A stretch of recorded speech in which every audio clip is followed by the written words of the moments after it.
Hey, if your business is pulling in big revenue numbers, but you're barely making a profit, you need to do everyone a favor and quit acting like you're winning. Revenue is the six pack abs of business metrics. They're flashy, fun to show off, but ultimately useless if you're falling apart on the inside. Profitability is where real magic happens. And I blame social media because social media and the gurus have turned revenue into this ultimate vanity metric. You've seen their posts, their screenshots, the Stripe dashboards, the captions of like 1 million in sales this month. So humbled, so blessed. And sure, it looks impressive, but where's the screenshot of your ad spend or your overhead? And while we're on the topic, let's talk about overhead because Thanksgiving is in a few days. And Thanksgiving isn't just the holiday, but it could also be a cautionary tale of what happens when you get too bloated. And I'm not just talking about the stuffing, I'm talking about your business. Think about it. Thanksgiving is the ultimate eyes bigger than your stomach event. We pile our plates high, promising ourselves we'll burn it off tomorrow, but at the end of the meal, we're stuffed, we're sluggish, and we're wondering why we even went back for thirds. If this sounds familiar, it's because that's how most people run their businesses. Bloated, overstuffed, and barely functioning. So if you're making money but not keeping money, it's most likely because you're bloated. Revenue looks good on paper, but by the time you paid for all the inefficiencies weighing you down, there's probably nothing left. And it's like being the guy who brags about eating the most at Thanksgiving, right? Congratulations, you won. But you feel terrible and really no one cares. So bloat kills profits. And it's not just about cutting costs, it's about working smarter.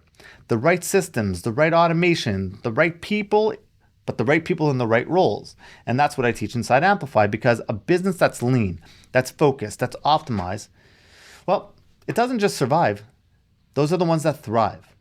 And automation, I'm not just talking about the buzzword. I'm not just talking about the $47 Google Doc of ChatGPT prompts.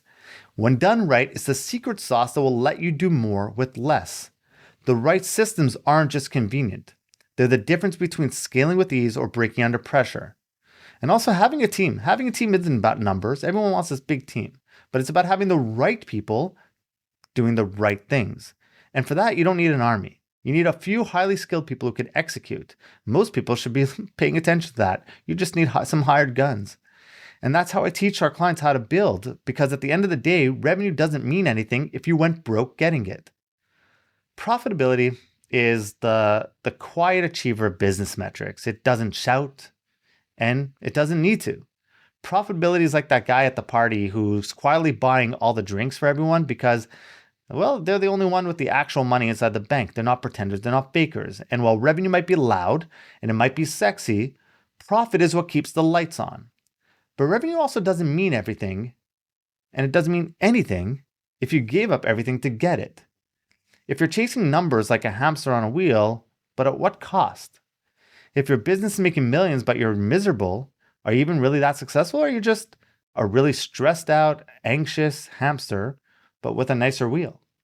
And before you start throwing everything my way, I'm like, yeah, but that's how we scale. How are we supposed to scale if it's not by revenue? Sure. But scaling what? A house of cards? Because if your margins are trash, scaling just means going broke faster.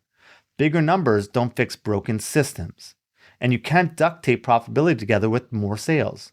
Revenue is the easy flex, but profit is the real game.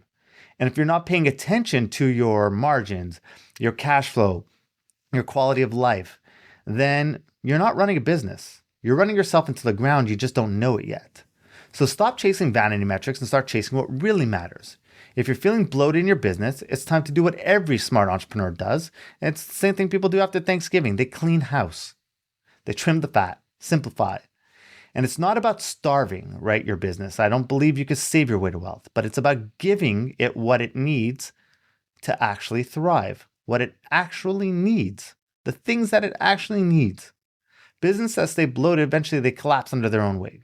But the ones that are lean, efficient, and focused, those are the ones that scale. Those are the ones that grow. And they make real money, not just on paper, but in your pocket, in the bank.